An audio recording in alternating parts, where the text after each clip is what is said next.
Dicen que la historia la escriben los vencedores, una frase que alimenta el ego de quien la cita, pero que por mucho tiempo ha invisibilizado a quien la sufre, usualmente minorías que se han visto pisoteadas e ignoradas, como si su realidad no fuera digna de contarse, de entenderse, como si careciera de valor. Ignorando también los procesos de resistencia, los relatos de quienes se han visto relegados a vivir abandonados por la sociedad, el Estado y todo aquel que no quepa, justamente en el relato del vencedor glorioso, sino del vencido insignificante. Precisamente de esa realidad y de esa verdad que se ha ignorado durante siglos y que poco se ha narrado, nace la necesidad de Danica por reescribir su historia como mujer trans, como mujer negra, como no binaria y como mujer migrante, quien desde su activismo ha buscado aportar a la memoria colectiva de quienes nunca han hablado en la historia.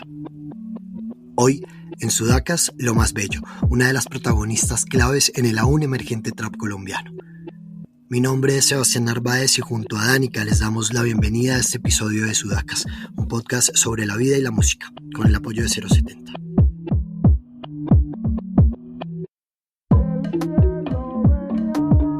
Sucede que hay millones de latinoamericanos que se han despertado a ese hecho maravilloso de tener confianza en sí mismos. Sabemos cada vez mejor que somos latinoamericanos. Somos latinoamericanos. Oli. Bienvenida, ¿cómo estás? Gracias. Bien, bebé, aquí parchándola. Gracias por la invitación. Quisiera que nos remontáramos a Buenaventura, ese puerto marítimo que es el más importante de Colombia y uno de los puntos económicos vitales para el país. Un lugar rodeado de riqueza cuyo territorio ha estado constantemente disputado por los actores del conflicto armado. Quisiera que me contaras cómo describirías tú ese lugar y qué significa para ti haber nacido y crecido allí. Buenaventura es como... Siento que todo para mí en cuanto a inspiración. Y también como que siento que es un lugar que te hace muy consciente, ¿no? De las realidades que se viven allí. Como que desde muy niña empecé a ver ciertas dinámicas que eran como, ¿qué es esto? Como, porque esto no se parece como a lo que veo en las pelis o lo que veo en la televisión, ¿no? Como que todo esto es fantasía o soy yo como la que no puede vivir determinadas experiencias, ¿no? Y siento que la misma arquitectura de la ciudad como que te lo pone como en la cara todo el tiempo, ¿no? Como que tú estás viendo un puerto con una maquinaria de última tecnología, una cosa gigantesca, y tú estás al otro lado en casitas que casi se caen, ¿no? Entonces siento que fue muy diciente, muy diciente como criarme allí, teniendo como familiares en otros lados, ¿no? Viendo cómo el plátano, la papa, el pescado, bueno, todo tiene como un impuesto de agentes al margen de la ley y te toca pagar como el doble o el triple por estos productos, ¿no? Que encarecen como el costo de vida. También crecer en lugares donde se vuelve obvio después de determinado momento que la gente con la que jugabas de niñe, pues no es la gente que te va a acompañar en tu edad adulta porque le van a matar o se va a tener que ir de la ciudad por cuestiones de violencia. ¿Cómo sientes tú eso contrastado con esos otros lugares que frecuentabas? Porque decías también que tenías familia en otros lugares. ¿Cómo era esa percepción de decir como esto es normal y por qué no es normal en otros lugares que visito? Digamos que mientras una no sale, pues es difícil verlo porque a veces digamos que las mismas condiciones te llevan a pensar que eso es lo normal, ¿no? Que eso es lo que está ok porque pues tú no conoces otras realidades. Pero digamos una sale y por ejemplo se empieza a topar con que hay agua todos los días en otros lugares saliendo el grifo, ¿no? Es algo súper básico y algo súper elemental, pero uno se da cuenta, ¿no? Como, ay, parce, yo tengo que llenar baldes un día de por medio para poderme bañar al otro día y yo vengo acá a la casa de mis familiares, que tampoco son personas con mucho dinero, pero al menos pues uno no tiene que estar corriendo todo el tiempo a llenar baldes de agua, ¿no? Entonces, como que me pude dar así cuenta de estas cosas como re pequeña y eso me hacía como también tener como una necesidad muy grande de querer salir de Buenaventura, ¿sabes? Como que ni siquiera me podía dimensionar estar en el territorio y pelearme por ciertas cosas, sino que automáticamente era ese sueño, ¿no? Como, ay, marica, me quiero ir. Basado en eso, en esa falta de oportunidades, en que la gente no puede trabajar, en que la gente no puede permanecer en su territorio para tener vidas dignas, pues nace como esta necesidad de que la gente quiere escapar del territorio. Porque digamos ahora, por ejemplo, se vive una ola de violencia increíble, es triste, ¿no? Porque digamos que para la gente negra el territorio es muy importante, ¿no? Hay muchísimas cosas y muchísimas prácticas culturales que están arraigadas a ese territorio y que una se pierde cuando se muda a la ciudad, ¿no? Hay, digamos, como una práctica cultural que yo no sé si alcanza a cobijar Buenaventura, pero que es algo muy natural en el Pacífico. Y me acuerdo que me lo decía la maestra Nidia Góngora en la entrevista que le hicimos también en Sudacas, donde decía como desde que naces, pues te cortan el ombligo y lo entierran sí, lo entierran para saber de alguna manera que tienes un lugar al que regresar. Yo no sé si esa misma práctica sucede en Buenaventura y cómo lo tomas tú como mujer migrante, esa necesidad, o no la necesidad, pero sí la idea de saber que siempre vas a tener un lugar al cual regresar, donde está parte de ti enterrada en el piso. Digamos que en la casa mi mamá obliga, por ejemplo. Mi mamá les llevan los bebés, parce, a que les coloque su vela de sebo en la cara, todas estas cosas. Y pues precisamente, digamos, eso hace como que exista esta dicotomía, ¿no? Entre si irte o quedarte. Para mi mamá ha sido como súper duro, ¿no? Mi mamá no es de Buenaventura, mi mamá es de Palmira y tiene un papá de Chocó. Entonces cada vez que viajaban pues tenían que pasar por Buenaventura y como desde sus 13 años se quedaron a vivir en Buenaventura y para ella era como impensable, ¿no? Irse de Buenaventura.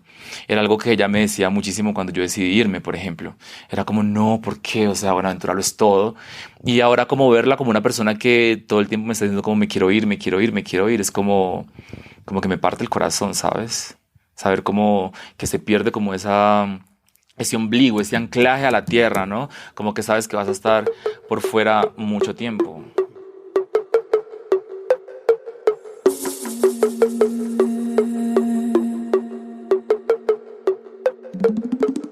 Sombras de amarre se dispersan, clavos de aroma en mi alberca. No hay nada que me detenga, me voy fuera del caos de esta tierra a sumergirme en las aguas de Oshun y Emaya.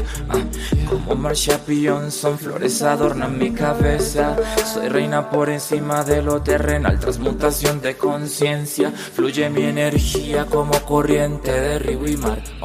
Quisiera retomar esa relación con tu mamá, ya no desde las circunstancias sociales que existen, sino desde la riqueza que empapa de alguna manera como no solamente a Buenaventura, sino a buena parte del Pacífico, y es esta relación también muy estrecha con la música. Quisiera saber justamente eso, qué estaba pasando en esos 90s, cuando estabas teniendo tu infancia en Buenaventura, qué estaba sonando allá afuera en la calle, dentro de tu casa, y qué cosas fuiste descubriendo tú por ti misma. Creo que en los 90 como que había como una explosión del reggae panameño en Buenaventura y yo era re loca bailando esas cosas, parce. Y en Buenaventura era como muy común que las chicas se tiraran al piso y hicieran twerk. Y yo como en mi cosa así como de niñe, era como, pues, o sea, como en automático, ¿no? Hacerlo. Y recuerdo una vez que eso pasó en una fiesta y mi hermano me dijo como, oye, ¿qué te pasa? Estas cosas no las hacen los niños. Eso es para las niñas. Y es como esa cosa que tiene la música que se convierte como en la banda sonora de tu vida. Como que puedo recordar como esas canciones, como del General, del Chombo, todas estas cosas, cuentos de la cripta, como en este tipo de momentos, ¿no? Y creo que sí, eso sonaba resto en la calle. También como música que hacía la gente en Buenaventura, por ejemplo. Como Junior Jane, como G-Loba. Yo era loca con esas cositas. Y en mi casa, como que la cosa era bien distinta. Porque a mi mamá le gustaba mucho la música para planchar. Entonces ya se escuchaba como sus baladas así de los 70s, 80s. Que también me gustan resto. Y muy particularmente como tenía una tía que era como una hermana de mi abuelo, y ella sí era una mujer negra, pero como, yo siento como tal cual te describen como a una matrona negra, del Pacífico colombiano. Entonces esa señora tenía su fogón de leña en su casa, o sea, ella tenía una estufa en su cocina, pero nunca la usaba. Todo el tiempo tenía que cocinar como en su fogón de leña, en su patio, y tenía un patio gigante con todo lo que te puedas imaginar, con zapotes, limones, era increíble. Y ella en sus cumpleaños hacía fiestas de chirimía. Entonces era hermoso, ¿no? Porque era esa señora vestida de blanco, con sus amigas también en traje tradicional, y a la medianoche era como el show de ellas, ¿no? Como pa salir con sus faldas, sus pañuelos, a bailar, era maravilloso, ¿sabes? Y también yo por allí escondidita decía como, yo quiero una falda. Mara, ¿por qué no llegas? Ya casi comienza la fiesta.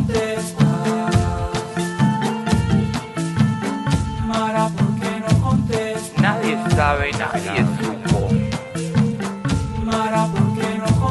A nadie le importa el cuerpo de un maricón con peluco. wow. ¿Por qué no llegas? Ay.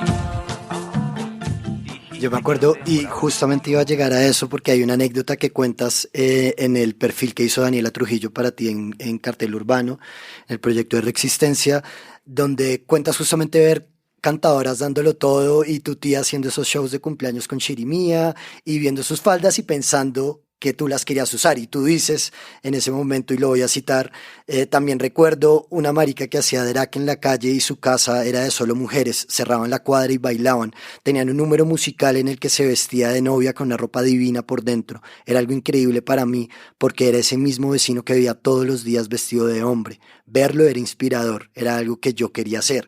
Quisiera preguntarte cómo alimentas ese algo que no es tan constante en tu vida y en lo que tienes alrededor, teniendo en cuenta que en lugares tan apartados de Colombia el acceso a la información es limitado, en parte también por el abandono del Estado. ¿Cómo haces para, de alguna manera, relacionarte con eso, con lo que tú te sientes identificada en ese momento? ¿Cómo haces para nutrir también esa conversación o esas inquietudes que tienes en tu cabeza en ese momento? Digamos que era como muy difícil, ¿sabes? Como tener referentes, creo que más bien es como donde tú quieres llegar en ese momento, ¿sabes? Como, digamos, pues estaba como esta persona en el barrio que para mí era como, wow, o sea, ¿cómo lo hace? O sea, pues, digamos que como que sin tener idea de nada, era como, marica, ¿cómo? O sea, esta está la misma persona que yo veo todos los días caminando en el barrio y como qué chimba que se le permita hacer eso, ¿sabes? Como que era como ver a una persona que con la cual yo me relacionaba, con la cual como que tenía cosas que yo sabía que resonaban conmigo, pero también era como verlo como un imposible, ¿sabes? Porque igual alrededor de estas prácticas en ese momento, como el drag y todo esto, pues también se tejía algo que era como muy del show y siempre y cuando estuviera dentro de un show era permitido, pero cuando tú llevas estas cosas como a tu vida cotidiana, pues definitivamente que son prácticas que te marginalizan y eso pues me lo contrastaba resto como yendo al centro, ¿no? Como viendo personas que sí vivían como un full time, como siendo mujeres, siendo travestis, siendo mujeres trans y como ver que, por ejemplo, no tenían trabajos dignos, ¿no? Como que estaban relegadas a estar en la calle, parce. Y en el mejor de los casos, como a ser trabajadoras sexuales o a ser peluqueras sin desmeritar como estas profesiones y como que sí, eso siempre fue como algo que resonó y como que hizo muchísimo ruido en mi cabeza, ¿no? Como que si soy una mujer trans, entonces estoy automáticamente obligada a desarrollar estas cosas, a pesar de que no existan referentes cuando hay cosas que resuenan en ti así tú no se las veas a otras personas, ¿sabes? Como hay fuerzas dentro de una y yo soy como bien creyente de esto que en algún momento tienen que salir, o sea, en algún momento tú tienes que toparte con algo que te dice, que te hace clic y que es como, parce, esto era lo que sentía y resonaba hace muchísimo rato en mí y ya, eso sucede, ¿no? Yo sé que desde niña tuviste como esta intención de escribir y tuviste ese acercamiento al arte. Sé que escribías canciones desde que estabas en el colegio y que siempre te llamó ver gente haciendo música y bailando. ¿Recuerdas de alguna manera ¿De qué hablaban esas primeras canciones? En el rap, en la escena urbana, como que siempre han habido cosas que van en contra como de lo que soy, ¿sabes? Como esta canción me encanta, es una chimba, pero tiene una línea por allá que es como eres un maricón. Entonces como que uno de mis primeros acercamientos a escribir música era cómo hacer estas cosas desde mí, ¿no? Como que yo veía que los manes escribían mucho como de sus pandillas, de sus vivencias, y creo que ese es como lo que más me hace amar el rap, ¿no? Que es como algo muy autobiográfico y que te llama como a escribir de ti. Entonces yo creo que esas canciones muy probablemente tendrían que ver con mi mamá me regañó o algo así. Tú migraste de Buenaventura a Cali en el 2009, huyendo de la guerra interna. Quisiera que me contaras un poco qué estaba pasando en esos momentos y cómo se da esa decisión que a veces, y para quizás muchas otras personas, termina siendo la única salida o ni siquiera como una decisión que se toma, sino que se obliga a tomar. No es como te obligamos, te desterramos, te sacamos, te desplazamos. Y tiene que ver algo como con tu salida de Buenaventura, pero finalmente es una decisión que tomas. Quisiera que me contaras el contexto de lo que estaba sucediendo en esos momentos. Eran como dos factores. El primero, el personal. Yo sentía que estando con mi familia como que iba a ser muy difícil ser yo, ¿no? Como que yo sentía que necesitaba como un respiro de tantas voces como en mis oídos. Y también lo que pasaba en Buenaventura pues era como muy denso, ¿no? Buenaventura en esa época tuvo una época muy similar a la de ahora, ¿no? Que era como de aterrorizar a la gente. Hubieron muchos ataques a la población civil. En ese momento también estaba como todo ese tema de Zaragoza, que era un lugar donde encontraron oro y se volvió como también la ciudad demasiado peligrosa, ¿no? Como que por unos gramos de oro que tú sacaras de allá, pues te podían matar. Habían un montón como de situaciones que me decían como vete, sencillamente, ¿no? También el incremento como de grupos al margen de la ley, pandillas también que se empezaron como a disputar el territorio. También pensando como en mi futuro, yo decía como pues marica, es muy difícil estar acá, ¿no? Y que tú sabes que las maricas y las disidencias pues son como un shaking o como un trigger para todos los grupos al margen de la ley, ¿no? Como que uno podía ver panfletos de no queremos marihuaneros, no queremos gente sentada en las esquinas, no queremos ver gente en tal parte y no queremos ver maricas, ¿no? Entonces como que, o sea, y eso que yo no vivía en Buenaventura en un barrio caliente, ¿no? Porque allá hay barrios también que uno sabe cómo se vuelve muchísimo más difícil estar y habitar, ¿no? Y no puedes como estar a determinadas horas, no puedes cruzar determinadas fronteras. Yo no vivía afortunadamente en uno de estos barrios, pero aún así como que tú temes, ¿no? Y definitivamente esas fueron las cosas como que me dijeron como, marica, vete. Además que sabía también que tenía que ver otras cosas y otras experiencias, como también para poder ver el territorio en retrospectiva y valorar esas cosas que muchas veces uno tiene en su territorio y que uno las normaliza, ¿no? Como, ay, marica, no, pues acá se toca la marimba, es muy chimba, bailamos esto, hacemos esto, y no ves como ese potencial que tienen todas esas cosas simplemente porque, pues, son las cosas que ves todo el tiempo, ¿no? Que digamos, por ejemplo, con la música, a mí me pasó eso. Yo empecé a hacer música fuera, pues de manera formal, ¿no?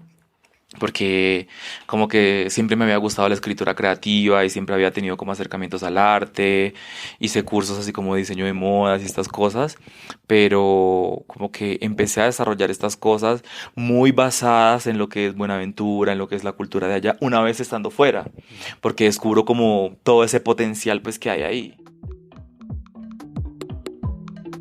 Antes de seguir con el episodio, queremos contarles que Sudacas es un proyecto independiente y por lo mismo estamos en constante búsqueda de hacerlo sostenible.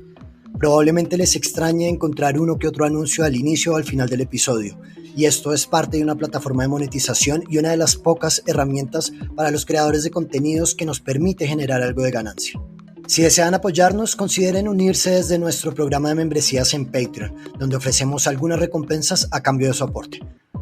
Pueden encontrar el enlace en la descripción de este episodio. Y si les gusta lo que han escuchado de Lo Más Bello hasta ahora, seguramente van a disfrutar mucho las entrevistas que tenemos con la maestra Nidia Góngora, con Lido Pimienta, Ana Tijoux, La Muchacha y Briel Ojeda. Las pueden encontrar en nuestro perfil en su plataforma de audio favorita. Quisiera que nos trasladáramos a otro tema y citar, digamos, algo que decía Paul Beatriz Preciado, filósofo transgénero español, en el Manifiesto Contrasexual, que dice: en el marco del contrato contrasexual, los cuerpos se reconocen a sí mismos no como hombres o mujeres, sino como cuerpos hablantes, y reconocen a los otros como cuerpos hablantes. Se reconocen a sí mismos la posibilidad de acceder a todas las prácticas significantes, así como a todas las posiciones de enunciación, en tanto sujetos que la historia ha determinado como masculinas, femeninas o perversas. Y justamente tu canción Shut Up, hay un momento en el que dices: no nací, yo me inventé, que es una manera muy transgresora e inconforme de identificarse frente a lo establecido. ¿Cómo desde Lo Más Bello entiendes esa necesidad de comunicarlo a través de la música? Pues no nací, yo me inventé. Es como, siento que una frase que recoge muchísimo de mi experiencia como mujer trans, no binaria, y es como no tengo que rendirme o no tengo que seguir patrones establecidos para hacer, ¿sabes? Es como soy una sujeta que está en toda la capacidad y el derecho de construirse y hacerse como se le da su gana, ¿no? Esa necesidad, marica, de ser. La canción, de hecho, está como ambientada resto en algo que me pasó. Y fue como algo que se me quedó tan grabado en la cabeza que dije como, marica, de alguna forma me lo tengo que sacar. O sea, tengo que escribir un poema, tengo que escribir alguna cosa porque si no, marica, como que este sentimiento me quema y me atraviesa, y muchas de mis canciones como que están basadas en eso, ¿no? Como en, si no lo digo ahora reviento, como dice Gilberto Santa Rosa. Y marica, muchas veces uno está en la calle y la gente te putea porque le da la gana, ¿no? Como que muchas veces está el machito que a primera vista te vio como una mujer cis y te hace un piropo y luego como que le da resto de rabia porque lo confundiste y te empieza a putear. Entonces Shut Up es como esa respuesta, ¿no? Como de cállate y déjame ser así como yo te dejo ser, parce, déjame sana, ¿no? Como no tengo que ser el juguetico de tu entretenimiento para que tú me puedas dejar vivir en paz. Uy, ¿eso es un mano o una vieja?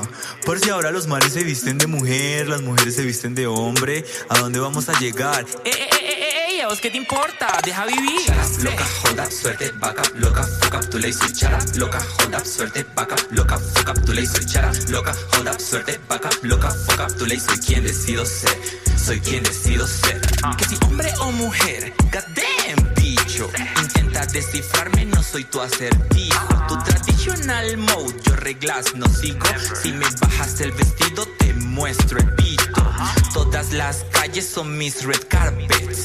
Mi estilo de puta para que te infartes.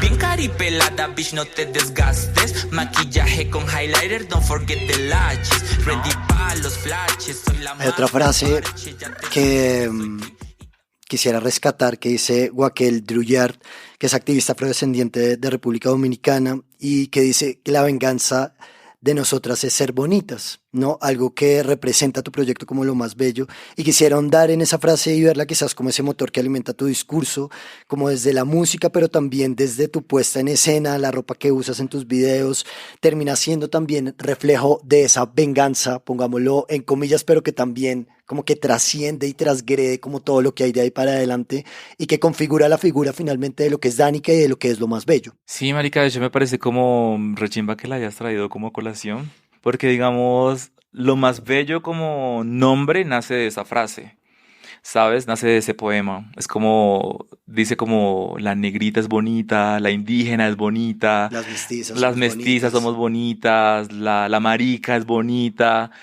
Y entonces yo creo que es como inevitable uno pensarse como una sujeta linda, bonita, atractiva, deseable, cuando una crece y vive sin esos referentes que te ponen en esos lugares, ¿no? Como que si tú te imaginas como ser trans y ser negra y hay que colocar un montón de otras interseccionalidades aquí que a mí me atraviesan estas dos, pero cabrían muchas otras, es como tú nunca te vas a ver en esos espacios donde está lo bonito y lo deseable, ¿no? Entonces yo decía como, no, marica, es que yo no soy bella, yo soy lo más bello. O sea, es más que eso, es mucho más que eso, ¿no? Es como lograr tú misma ser tu referente como de belleza, verte también reflejada en otros que se escapan a la norma y que también tienen una apuesta política tremenda, ¿no? Porque digamos que siento que una de las cosas que te relegan, que te quitan valor, es eso que la sociedad todo el tiempo te está diciendo, ¿no? Como que, oye, tú no eres deseable, tú eres cualquier otra cosa por allá, ¿no? Tú eres una perversa, tú eres una aberración, ¿no? Entonces, como tomar esos mismos elementos, ser desde esa otra edad, pero decir como, marica, aquí estoy y soy un ser valioso y voy a ser como un referente para otras maricas como yo, que tal vez se sienten de esta misma forma. Y creo que es algo maravilloso, ¿no? Como de las cosas más bellas que yo he experimentado haciendo arte es poder también como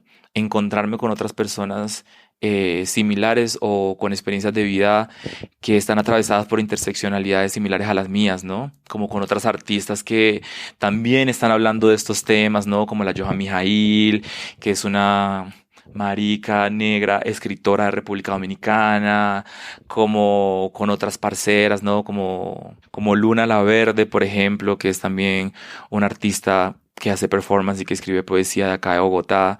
Siento que es maravilloso, ¿no? Como compartir esas experiencias y vernos también como, parce, que chimba su proyecto, ¿no? Como que eso también es reconocer el valor en una misma. Tú decías algo que me parece muy interesante y es como verse como sujeto político dentro de esos statements que se van como creando a partir de esas disidencias de género, y quisiera conectarlo justamente con esas presentaciones o esos momentos que has tenido en vivo en el barrio Santa Fe con la colectiva Tolopozungo en el marco del paro nacional, donde también desde el performance habitas esa protesta, ese hecho de salir a la calle y alzar tu voz sin miedo, aun cuando justamente el simple hecho de salir a la calle representa una amenaza para la comunidad trans latente. Todo el tiempo está sucediendo.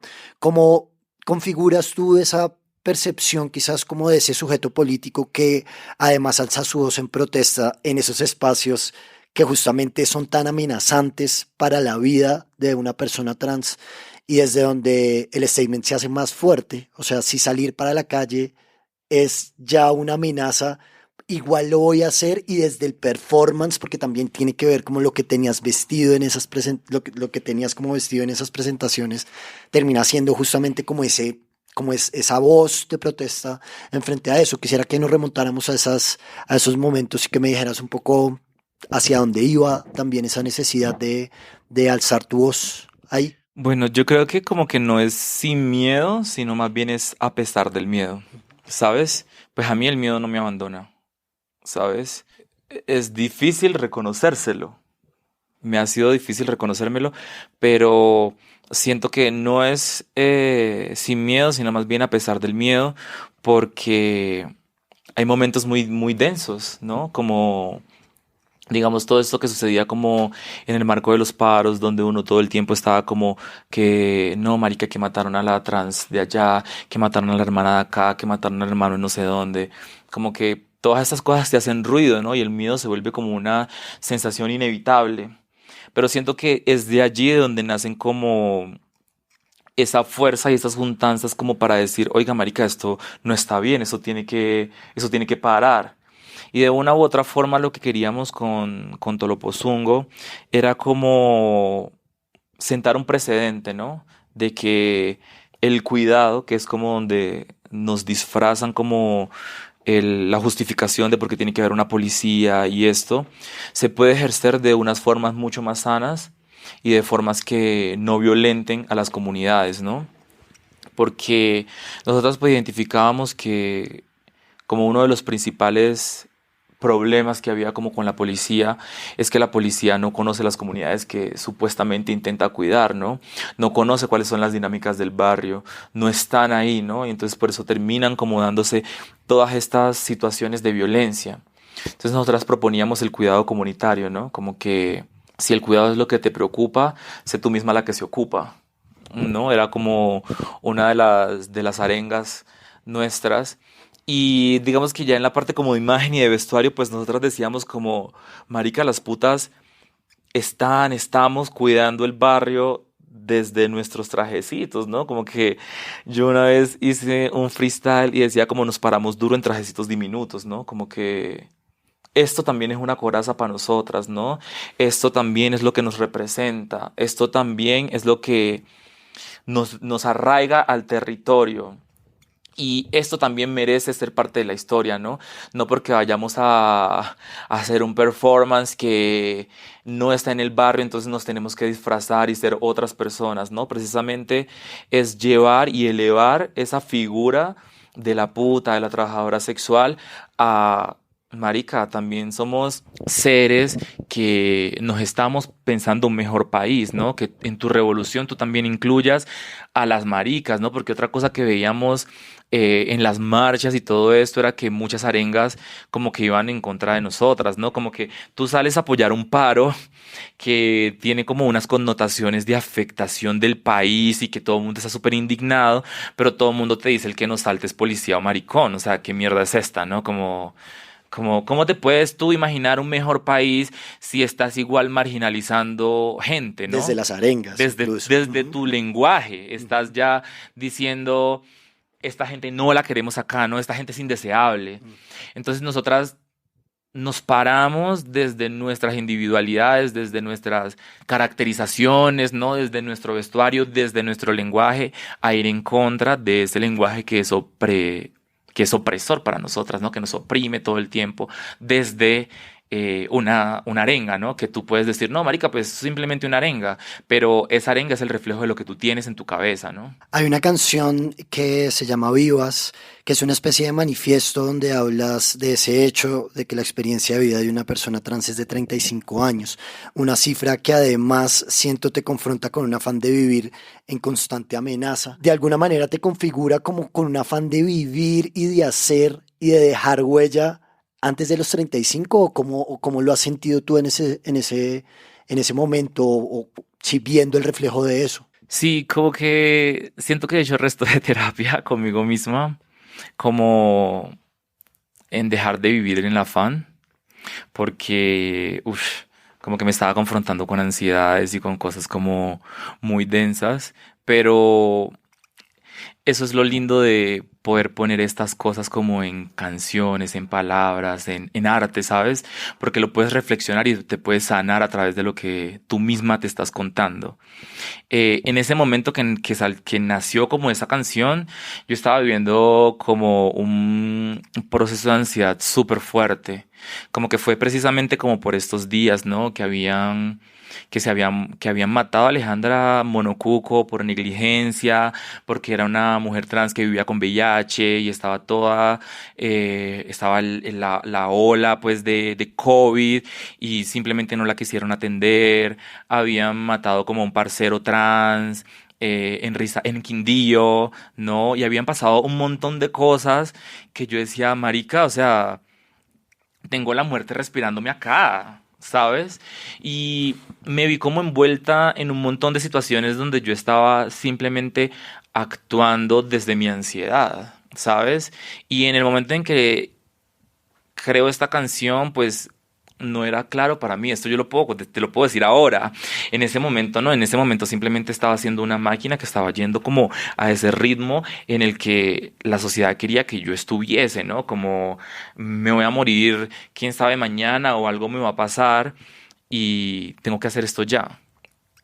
Que a veces el afán es chimba y te lleva como a hacer cosas súper lindas, pero marica, también merezco como estar tranquila, también merezco como salir a la calle y no tener como esa sensación de que algo me va a pasar, ¿no? Y en eso se convirtió Vivas y por eso es como una de mis canciones favoritas dentro del EP, porque es una canción esperanzadora, ¿no? Como que la frase o el estribillo principal es la novedad es que sigo viva, ¿no?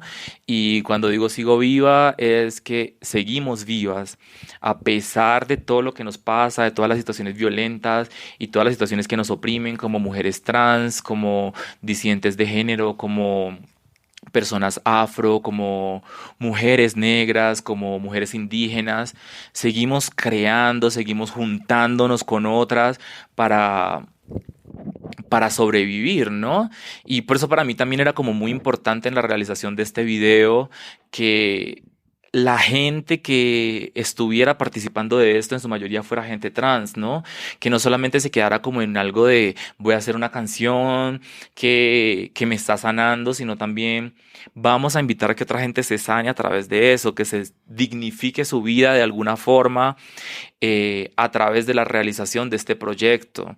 Entonces, en esta canción siento que ha sido yo creo que el cast más grande de gente trans con la que he podido trabajar en todos los otros videos y canciones con las que he trabajado, ¿no? Como que la gente que hizo arte, el asistente de arte también, desde la producción, desde maquillaje, desde las modelos, como que mi sueño era que la canción también se viera reflejado en las cosas que no simplemente se ven, ¿no? Como que pues tú vas a ver el video y no a simple vista tú vas a decir como, no solamente desde lo que se refleja, desde lo que ves en la imagen, sino también en lo que hay detrás, ¿no? No solamente desde decir la experiencia trans es algo para mostrar, sino también desde decir la gente trans son sujetas que tienen la capacidad de crear. La novedad es que siga viva. 35 años de expectativa. He llorado al ver partir a mis amigas. La probabilidad en mi contra toda la vida. Una cuchilla debajo de mi lengua, muletilla para espantar la muerte que me acecha. Sigo viva, Mara, tú aún respiras. Tu normalidad nos cuesta la vida. Tu normalidad me cuesta la vida.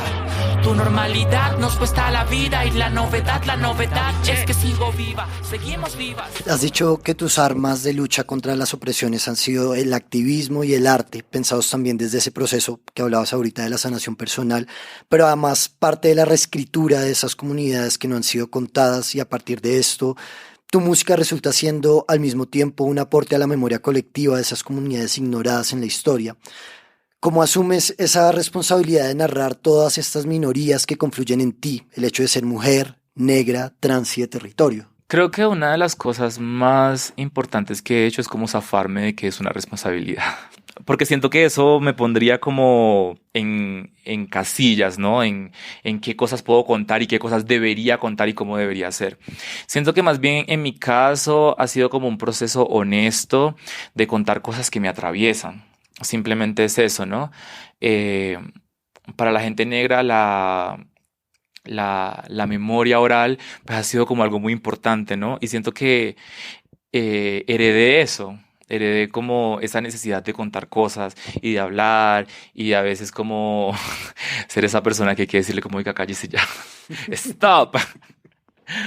¿Sabes? Y como que de eso han surgido como todas las canciones y todas las cosas como que en las que me he involucrado artísticamente, porque más que decir como voy a representar algo, simplemente esa representación pues sucede y viene como de cuando la gente reconoce eso como algo con lo cual se puede relacionar, ¿no? Y siento que eso es lo más lindo que puede pasar con estas cosas, ¿no? Como que yo no podría sentarme a decir como, ay, parce, ¿qué es lo que va a hacer que la gente se identifique con esto?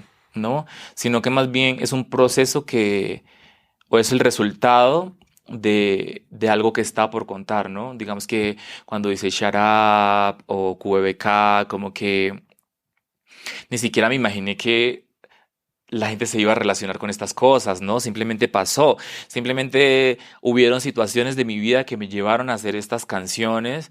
Y luego es cuando viene la gente que dice, oiga, a mí me ha pasado eso, parce. Como que a mí también me han puteado en la calle, ¿no? Como que llega ese momento donde la gente se identifica con esto, ¿no? Siento que eso es un poquito como por sentado, porque hay una deuda histórica en contar historias de nosotras y sobre todo por nosotras, ¿no?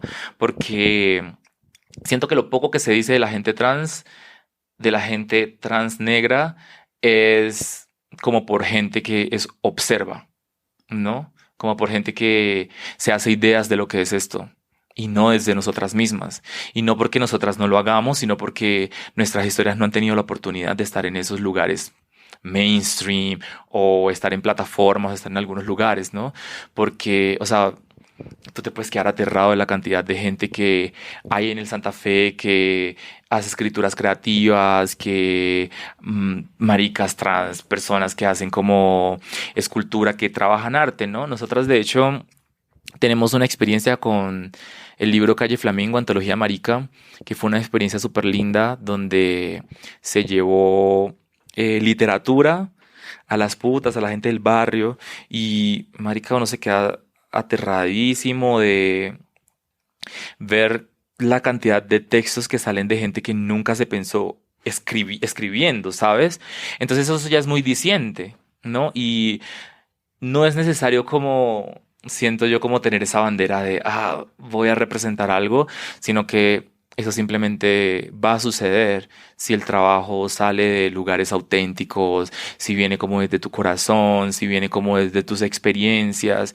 Eso está, creo que, como intrínseco al proceso creativo. Frente a eso que dices, como que me viene mucho a la cabeza la manera en la que la industria de la música tiene como estas hits prefabricados que finalmente son fácilmente olvidados, por más de que se promuevan y se metan en listas y te lo metan por los ojos y sea tendencia en TikTok, tendencia en Instagram, lo que sea, son fácilmente olvidados porque no tienen, digamos, como esa intención que nace desde lo genuino, desde la historia que se cuenta a partir de uno, pero que también ayuda a contar al otro. Y quisiera un poco que habláramos sobre esa fascinación que nace no como una responsabilidad de narrar, pero sí de reescribir la historia y dejar documentos que otras personas, como te ha pasado a ti, se lleguen a sentir identificadas en ese sentido de, es que soy yo, y soy yo porque esta canción es genuina y nace de una persona a la que no le escriben las letras. Es una persona que vivió esto finalmente. ¿Cómo lo sientes tú? Creo que requiere como desprenderse muchísimo de lo que puede ser como comercialmente un éxito, ¿no? Porque definitivamente, si eso llega a pasar, qué chimba, pero no podría convertirse como en algo que yo persigo si quiero narrar estas cosas, ¿no? Como que estoy bien consciente de que este es un mercado como creciente, por decirlo así. Entonces, en ese orden de ideas, para mí pues es más importante como lo que tú decías, como narrar esas cosas que otra gente no está narrando, ¿no? Como poderle responder también en mis canciones al machito que me está diciendo que está mal ser yo, ¿no? O como que mi existencia no es válida. Entonces, como que sí, es como también invitar a hacer como la invitación, creo que a la gente que se interesa por el arte, en que los views y todo esto como de el concepto que nos han vendido como de fama y de éxito, pues no es como lo más importante en el mundo, ¿no? Porque uno puede impactar a mucha gente, pero yo siento que pues mi proyecto necesita impactar a la gente correcta, ¿no? Yo pues no sé, marica, para cantarle a los mismos machitos blancos de siempre, pues ya hay otra gente que ha hecho eso y pues, mara whatever, no me interesa. Yo quiero llegarles a la mariquita del territorio que ni siquiera piensa que su existencia es válida, ¿no? A ese lugar yo quiero llegar. El resto de lugares, pues, vendrán si es lo mío, ¿sabes? Pero no es en realidad lo que me está moviendo en este momento, ¿no? Porque, pues no sé, o sea, si tú miras como cosas de streams y eso, como que pues todavía estamos como dando los primeros pasitos, ¿no? Para mí es más importante como cuando llego y abro como mi IG y veo mensajes hasta... Yo no hago música para niñas, ¿no? Pero a veces tengo mensajes como de mamás o papás que dicen como, ay, marica, mi niña te escucha, te ve, y eso es como, wow, qué hermoso. Si ser loca y prieta es vivir en guerra, amar mi magnificencia es mi arma predilecta. Queer, black, bitch, killer, queer, black, bitch, killer. Melanina que mata más que la guerrilla, esta vara no esquiva. Queer, black, bitch, killer, queer, black, bitch, killer. Manitis en vitrina, el estilo que siempre aniquila. Queer, black, bitch, killer, queer, black, bitch, killer. Diva, negra, marica, a los machos ponemos la fila. Queer, black, bitch, killer, queer. Más allá de las proyecciones artísticas, ¿cuál sería esa cima o ese proyecto de vida que has visualizado para ti? ¿Cuál sería esa huella con la que te gustaría ser recordada? Pues a mí me gustaría muchísimo seguir haciendo un trabajo comunitario, ¿no? Como llegar a esos lugares que la mayoría de la gente ni siquiera los ve como lugares en donde se necesita hacer impacto, ¿sabes? Siento que históricamente hay una deuda con las comunidades afro, las comunidades indígenas, las comunidades trans, las disidencias de género, y ese sería como para mí un proyecto, ¿no? Como llevar arte a estos lugares, redignificar vidas a través de lo que hago, a través también de mostrarles a estas personas que sus historias son valiosas, que sus historias se pueden contar, que sus historias pueden estar en un libro de poesía, de narrativa, que su forma de vestirse puede estar en una pasarela. Ese es como yo creo que mi trabajo soñado en la vida. Danica, gracias. Gracias.